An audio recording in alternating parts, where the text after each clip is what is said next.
এখানে এনসিপি সহ অন্যান্য আদার যে দল রয়েছে, আমরা সবাই তো জুলাই সনদে বিএনপি সহ আমরা সবাই তো মাঠে ছিলাম যে আমাদের দেশ সুন্দর করার ব্যাপারে।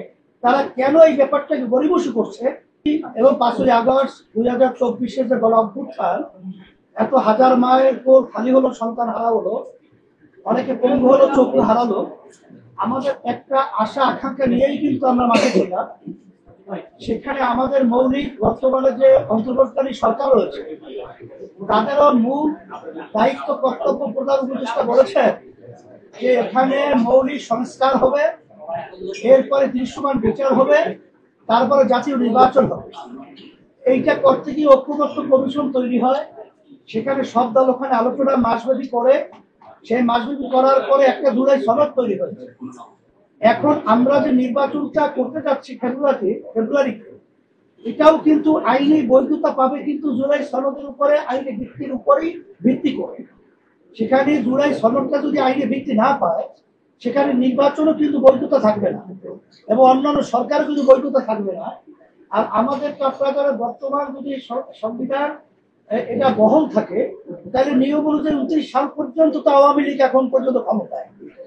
এখানে আমাদের মূল গুরুত্বপূর্ণ বিষয় হলো জুলাই সনদের আইনি ভিত্তি পাওয়া। সেখানে যদি ঐক্যমত্য কমিশন, সেখানে জুলাই সনদের আইনি ভিত্তির ব্যাপারে আমরা ঐক্যমত পোষণ করেছি, বিএনপি সহ সবাই, যে গণভোটের মাধ্যমে এটা আইনি ভিত্তি দেওয়া, সেখানে সময়কাল নিয়ে সেখানে দ্বিমত তৈরি হয়েছে। আমরা চাইতেছি এটার গুরুত্ব আলাদা হওয়া উচিত। এই জন্য আগে যদি গণভোট হয়, আইনি ভিত্তি হয়, তারপর জাতীয় নির্বাচন তার ভিত্তিতে হয়, তাহলে সেখানে কোনো প্রশ্ন থাকে না। সেখানে বিএনপি যে বলছে একই দিনে গণভোট এবং সেখানে জাতীয় নির্বাচন, তাহের ভাই বলেছেন, মামুন ভাই বলেছেন যে আসলে সেখানে ওইটার গুরুত্ব থাকে না। তখন কিন্তু এখানে জুলাই সনদ ভিত্তি পাওয়ার জন্য যে আনা ভোটে ব্যাপারটা সংখ্যা যদি পরিমাণ কম হয়, তখন কিন্তু আবার একটা প্রশ্ন উঠতে পারে। এক্সট্রিম মশার কয়েল প্ল্যান্ট ফাইবার দিয়ে তৈরি, তাই সহজে ভাঙে না, সুগন্ধিযুক্ত ও নিরবিচ্ছিন্নভাবে চলে। ডেঙ্গু, চিকুনগুনিয়া বাহি সহ যে কোনো মশার বিরুদ্ধে দেয় এক্সট্রিম সুরক্ষা। যে এখানে জুলাই সনদের ব্যাপারে যেমন উল্লেখযোগ্য কোনো ভোট না আসায় আমরা এটা কোনো গুরুত্ব দিব না, এই ধরনের সংজ্ঞা কিন্তু আমাদের রয়েছে। এখানে এনসিপি সহ অন্যান্য আদার যে দল রয়েছে, আমরা সবাই তো জুলাই সনদে বিএনপি সহ আমরা সবাই তো মাঠে ছিলাম যে আমাদের দেশ সুন্দর করার ব্যাপারে। তারা কেন এই ব্যাপারটাকে গরিবসী করছে, এটা কিন্তু আমাদের বুঝে আসেও না, এটা আমাদের বুঝে ধরেও না। এখন তারা কি কোথার থেকে এই চিন্তার মাধ্যমে এটা বলছে, এটা আমরা বুঝছি না।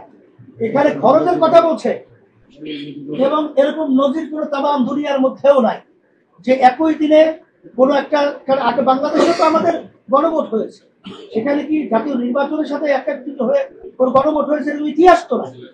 এখন আপনারা যে বলছেন যে আপনাদের রাজনৈতিক দলের ভিতরে অনৈক্যের কারণে জাতি হতাশ এবং সবাই হতাশ, বাস্তবতা তো তাই।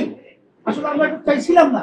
আমরা যারা নাকি জুলাই এবং আগস্টের গণ অভ্যুত্থানে যারা আমরা মাঠে ছিলাম, আমরা সবাই একত্রিত হয়ে আজকে ধন্যবাদ জানাই আমরা যে আজকে যে অন্তর্বর্তীকালীন সরকারের প্রধান যে বক্তব্য রেখেছেন, তিনি যে বলেছেন যে আপনার রাজনৈতিক দলরা বসে 1 সপ্তাহের মধ্যে আপনারা সিদ্ধান্ত নেবেন। আমি বিএনপি সহ সমস্ত রাজনৈতিক দলকে, বিশেষ করে জুলাই অভ্যুত্থানে যারা আমরা মাঠে ছিলাম, আমরা সবাই একত্রিত হয়ে বসবো। এটা আমি সকলকে আহ্বান জানাচ্ছি। আমরা একত্রিত বসে এই সমস্যাকে সমাধান করার জন্য আমি এটা সকলকে আমি উদাত্ত আহ্বান জানাচ্ছি, দেশের সুন্দর এবং জনগণের কল্যাণের জন্য। এটা আপনাদের সাংবাদিক ভাই বন্ধুদেরকে বলবো, আপনাদের সহযোগিতা আমরা কামনা করছি। কিন্তু আমরা এই রক্ত এবং এই মায়ের কোল হারা সন্তানগুলো এবং চক্ষু হারানো, পঙ্গু হওয়া, এইটা আমরা বৃথা হতে দেব না। এবং জুলাই সনদকে আমাদের আইনি ভিত্তি, এটা আমাদের নিশ্চিত হতে হবে।